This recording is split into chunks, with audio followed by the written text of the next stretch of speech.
Guys, I just want to make a little recording to help everybody understand how to use the release conditions now in the new OHS course where we all share the same course setup.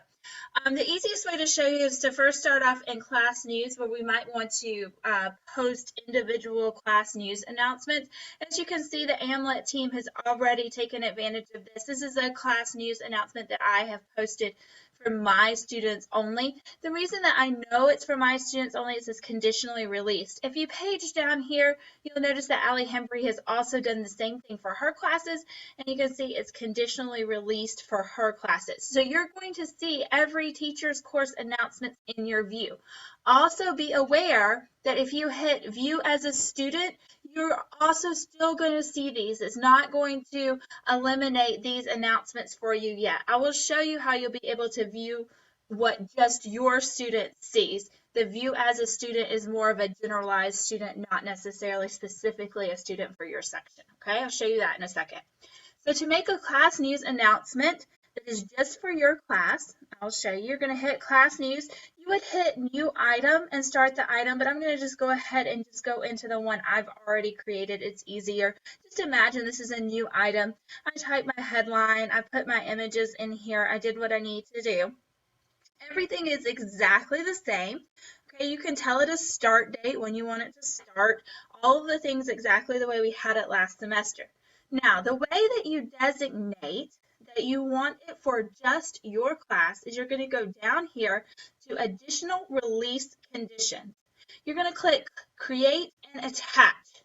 Then you will hit create, and then you're going to tell it section enrollment. When this happens, this little drop-down box is going to come up. This is all the American Lit sections. Okay, this is all the American Lit sections that are being taught. I teach section 4 and 5. So I would click section 4, and then I would hit create. When you do that, then you're going to see it come down in here. It says section 4. But I also teach section 5, and I don't want to retype this whole class announcement again. So what I'm going to do is create another release condition by hitting create. Then I'm going to tell it section, and then I'm going to tell it section 5. That's my other section. Click that, then click the button create. When you do that, it tells it that only the students enrolled in sections 4 and sections 5 will see this course announcement. Okay, only those students. It's real important, though, as you create these release conditions that you pay very close attention that you are creating them for your class, because it will cause your fellow teachers a nightmare if for some reason you release it to another section and then they have 1,500 K-mails about an announcement that you didn't make, you know nothing about. Okay, so just be very careful when you're clicking around here with the release conditions. Then you just hit update or create or publish, whichever one is there. Then you'll see here. Also, you want to check after you finish to see that you see this little symbol here. That means that it's got a release condition associated with it, and that that you've done something, at least is not releasing to everyone. Okay, so if you don't see that there, that means it's an announcement for everybody. Now, that can be done if your team wants to create individual announcements or a mass announcement. Just hit new item. Just as we've always done, type it, hit publish. Every student's going to see that announcement, though. Every student in the course will see that announcement. Okay? Also, content. So let's say that you want to make a module that's just for your students, like I have SPED students. So let's say that I want to make a module just for my SPED students. So let's just say, for instance, this week 2 module that I have created here in the American Lit section was just for my SPED students. So I would click here, same thing, click create a release condition. Tell it that you want it for your section. Pick the section you want it for, and then hit create. Then that makes that module just for those students. Only those students can see it. If you want to add it to your second section, go through the same process again, picking that section. Then it will eliminate, it will only view for those students. So another example, Class Connect recordings. Class Connect recording links. So here, you're going to put in a new link, okay? You put in a new link, so I'm just going to put something dummy in here for right now so that we can see it. And Just tell it that it's a test, and it will create this link. It's probably not going to take it to anything because I just picked something random. Okay, and so you have this test link. When you click into the test link, you're going to page down to the bottom, and you're going to tell it that you want to add dates and restrictions.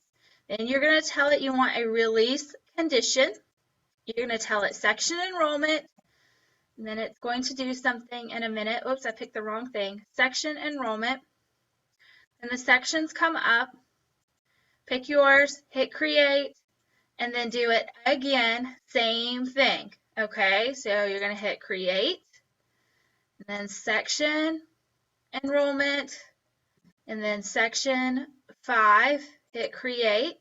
Now we have 2 here, hit update. Now, only these students would be able to see this link if it was one of my class recording links. It's not, it's just a test dummy. But only those students will be able to see your links. I don't know if you want to take the lead that the American Lit team has done with our class recording links. We've organized our OHS into weeks based on what each student is doing every week. And so then I have made submodules in the Class Connect module for weeks 2 and 3, and then every teacher can go in and add their links. We're going to label them by our teacher's last name, so just on our end it makes sense. It's not like Class Connect recording 1 or whatever. Just say Pittman and the date or whatever, just so that we understand. But the students in your section, you can see here, it tells who can see these Class Connect recordings. Okay, I'm going to go ahead and delete this so that it does not just stay here and confuse anybody in the American Lit team going, what is that? Okay, now that's gone. Also, another tool, Class List. I always use this tool a good bit to know the students that are on my list. And so you can set this by doing the same thing. You can hit user and hit apply, and it's going to show you every person that's in American Lit in alphabetical order. You don't want that. That's a nightmare. So you're going to hit sections, hit apply. When you hit apply, then it's going to give you the choice to pick your section, and it will stay like this once you do it. So every time you go back in, it will stay like this, and then you don't have to do it again. So you're going to pick section 5. Now, if you want to know what your course is going to look like to your student specifically, then you have to ghost in as a student. Now, this isn't going to work right now because our students do not have access to their courses until tomorrow. But after tomorrow, when they have access, you're going to just want to log in as one of your students by hitting this little button right here and hitting view as user. And then it's not going to do anything because they can't access it. But then you'll be able to see what it looks like to one of your students, so you'll know that it's just your content that's posting and it's not everybody else's stuff, okay? So it's just, it actually is going to make life much easier. It's just understanding how to manipulate the release conditions, and also understanding that you're going to see other teachers' things that they're doing for their students that are specific to their students. That's not necessarily a bad thing. Some of the greatest things that have happened on the AMLIT team are a result of amazing collaboration. So we have a standing policy that if you see something that you think is going to work great for your kids, please take it, use it, steal it, we don't care. So that's also a positive in the sense that you can see what other teachers are doing and maybe be able to tailor it to work for your kids. I'll make another screen capture with the gradebook and how that works. I haven't set up our gradebook yet. I'm in the process of doing that. Once I get it set up, I will make another screen capture to tell you how to use release conditions or how to filter through to just your kid. I hope this has been helpful. Please feel free to email me any questions that you have as you're trying to figure out this new system. All right.